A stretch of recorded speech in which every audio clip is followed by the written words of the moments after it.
What's going on, guys? Welcome back to Tip Top Sports. Today we're looking at 5 players in the 2021 NBA Draft who will be busts. Let's get right into the video. First up at number 1, Josh Giddey.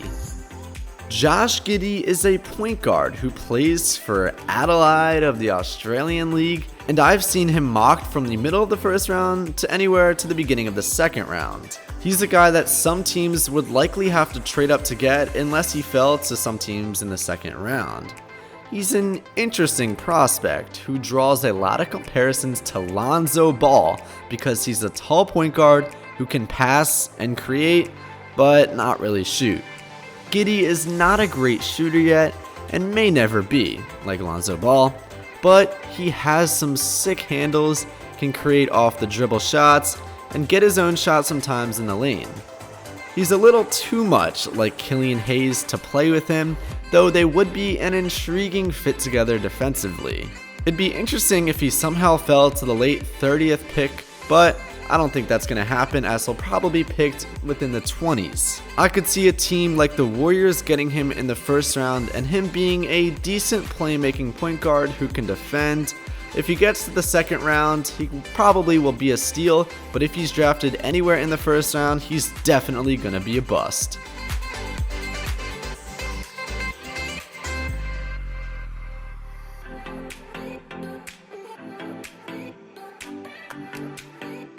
At number 2, Ayo Dosunmu. Ayo Dosunmu is another guy who I see projected anywhere from the late first round to the middle of the second. I think he'd be a nice addition to a team if he fell in the late 30th, but once again, if he's predicted anywhere in the 10s or 20s, he's gonna be a bust. He's a long arm defender on the perimeter, can guard a couple of spots, has a high motor, and his shot isn't as bad as it looks, but it's still not that great. Dosunmu sounds like a Troy Weaver guy in a lot of ways, and I wouldn't mind if some team took him on the fly in the second round. However, I think someone is going to reach a bit for Dosunmu, who checks a lot of the superficial boxes that people look for in a modern ring. However, that doesn't mean that he's good. But there are a lot of questions about his shot selection, his ball handling, and his ability to make plays against NBA defenders. He's just overall a questionable pick. I like Dosunmu as a second round project, but if someone takes him in the middle of the first round, that's going to be way too high. Verdict, he's a bust.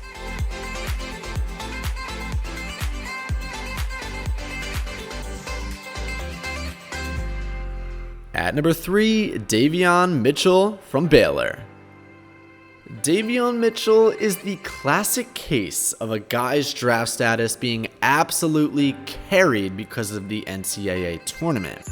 I like Mitchell as he's a tough on the ball defender and a winner with Baylor, but winning in college does not always translate to success in the NBA.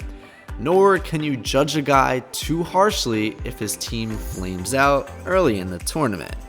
Yet there are some intangibles displayed in a long run in the NCAA tournament, and there are guys like Stephen Curry or Trae Young who rode that into superstardom into the NBA. Will Mitchell be one of those guys? Well, he's gotten a ton of hype since the tournament, and if you look at his raw numbers, there's a lot to like. He shot over 40% from long range, and he's a pretty good defender, but he's also a bit undersized to defend up, and he's already 22 years old. I think Mitchell is going to be an NBA rotation player, and he has the chance to be a pretty good one as a defensive specialist who can shoot, but is that worth a top 12 pick? Absolutely not. If he gets picked anywhere even in the top 15, that's way too high, and it's largely based on recency bias from the NCAA tournament. I love him late in the first round, but not so much as a reach in the lottery. That will result in bust status.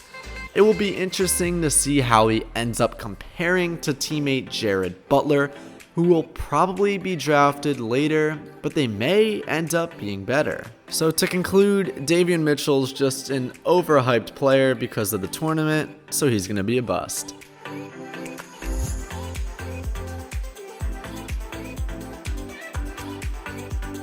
At number 4, Cameron Thomas from Louisiana State University. Cameron Thomas is another guy who used a strong NCAA tournament to get some national attention and potentially help his draft status. He had 2 huge games in the tournament, and he finished the season averaging about 23 points per game for LSU, albeit on some pretty inefficient shooting numbers, but don't tell him I said that. Thomas is projected to go anywhere from the middle first round all the way to the early second, though he's another guy I could see some team reaching for just outside of the lottery. Teams will likely have concerns about his inefficient shooting numbers and the fact that he didn't hit a high percentage of 3-point shots. But he shot a lot of them, 7.2 per game, and was the primary focus of the other team's defense as a freshman. He still scored 23 points per game, which is nothing to ignore in college, and he shot 88% from the free throw line, another sign that the shot is there. He may get some points in the NBA if he gets drafted with a bad team, especially if he's used as an instant offensive scorer off the bench. A lottery pick would be pretty big reach for Thomas in my opinion, but if he falls to the end of the first round or even into the second, he'd be a nice try of a player, but he'll probably get picked in the mid-upper first round, so he's going to be a bust.